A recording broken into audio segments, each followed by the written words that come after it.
Well, Aquinas has 5 arguments for God's existence, and we find these in the first part of his Summa Theologica. They become known as his 5 ways. Each one begins with some fact about the natural world, and then we ask the question, how is that possible? Something that's happening right in front of us. What makes that possible? And to find the most profound answer to that question, we have to look to God, ultimately. So the first way looks at things that move and asks how they can move. The second way looks at one thing causing another and asks how come that causality is possible. The third way looks at contingency, that some things tend to fail. You might say it's the proof from Murphy's Law. If it can fail, it will fail. So how do we account for contingent things? The fourth looks at grades of perfection. So one flower is more beautiful than another. Those grades of perfection also can point to God. And the fifth way looks at beings that act intelligently, though they don't have that kind of intelligence. So the spider knows nothing about engineering, yet it can build a very effective web. How is that possible? Aquinas says that the most evident of the 5 ways is the first, the proof from motion. So we won't go through all of them, but we can look at that one anyway. We begin with the fact that some things are moving. That's easy enough to recognize. We see motion all the time, recognize it.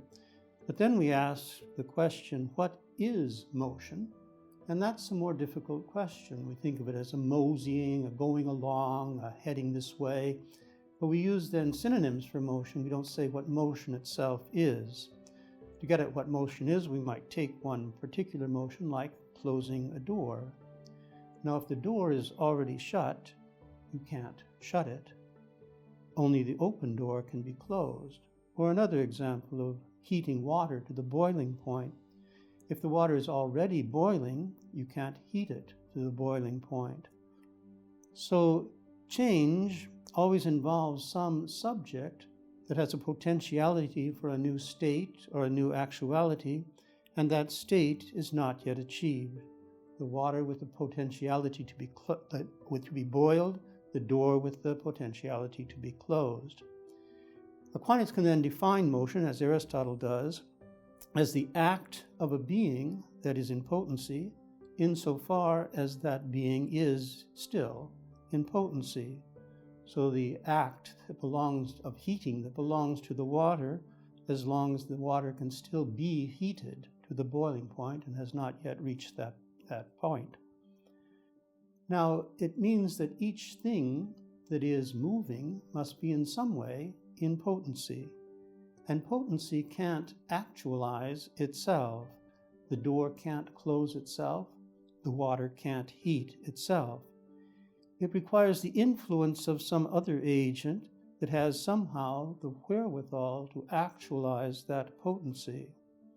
So the butler actualizes the potency for the door to close, and the fire the potency for the water to be heated. The agent doesn't need to have the same kind of actuality as the thing that's being moved. The fire has heat, and it's heating the water. But the butler doesn't have the state of being a closed door. He has a different kind of actuality or wherewithal in the energy of his muscles and so on that allows him to do that. Once we've found the agent in a particular case of motion, we have to ask whether that agent explains its own actuality. Well, the fire requires fuel to keep going, so it doesn't explain its actuality. And the butler needs the energy he derived from the Wheaties he ate at breakfast, so he doesn't explain his own actuality. We can go through then a chain of these dependent agents that depend on another for the actuality that they exercise.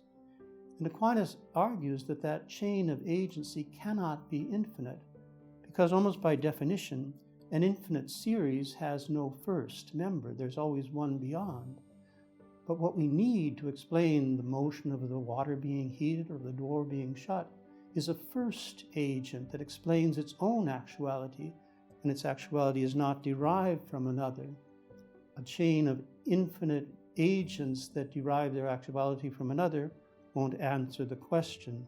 There must be a first agent, and Aquinas says that everyone calls this agent God.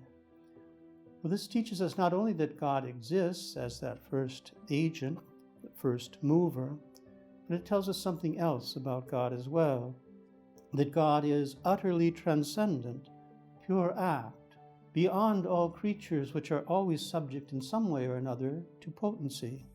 So God is utterly transcendent, but it also tells us that God is utterly imminent, acting in and through the action of every creature, from the butterfly flexing its wings to the explosion of the supernova.